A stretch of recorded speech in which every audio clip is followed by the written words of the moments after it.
Hello, আসসালামু আলাইকুম। তো আজকে আমরা একটা স্যামসাং গ্যালাক্সি A13 ফোনের নেটওয়ার্ক আনলক করব। ফোনটাতে সিম ঢুকাইলে কোড চাই, তো সিম চলে না, যেহেতু এটা দেশের বাইরে থেকে নিয়ে আসছে। তো আমরা ফোনটা কানেক্ট দেওয়ার পরে এডিবি ইনফরমেশন নিতেছি। দেখেন আমাদের এডিবি ইনফরমেশন বের হয়ে গেছে।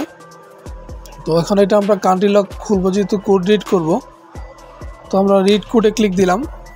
রিড কোডে ক্লিক দেওয়ার পর আমাদের এটা ইউজপুট পাওয়ার পরে এখানে যত ক্রেডিট লাগবে সেই টুলে ক্রেডিট কেটে নেবে। তো এখানে 4 ক্রেডিট লাগবে, তো আমরা ইয়েসে দিলাম। তো আমাদের অ্যাকাউন্ট থেকে এটা 4 ক্রেডিট কেটে নিছে।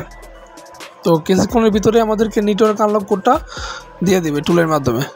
তো আপনারা যারা নেটওয়ার্ক আনলক করতে চান, অবশ্য ফোনের লক খুলতে চান, মোবাইলের যে কোনো সমস্যা, সফটওয়্যার সমস্যা, আপনারা অবশ্যই আমাদের সাথে যোগাযোগ করবেন। আর আমাদের ওয়েবসাইট আছে gsmtoolby.com, সেখান থেকে আপনারা ক্রেডিট লুট করতে পারবেন, টুল অ্যাক্টিভেশন করতে পারবেন যে কোনো ধরনের। আর অনলাইন সার্ভিস, IMEI সার্ভিস, সকল ধরনের সার্ভিস নিতে পারবেন আমাদের ওয়েবসাইটের মাধ্যমে। তো দেখেন আমাদের এটা প্রায় কমপ্লিটের কাছাকাছি চলে আসছে। তো এখানে সার্ভারের মাধ্যমে এটা দেখবে, সার্ভারের মাধ্যমে এটার কোডটা আমাদেরকে পাঠিয়ে দেবে।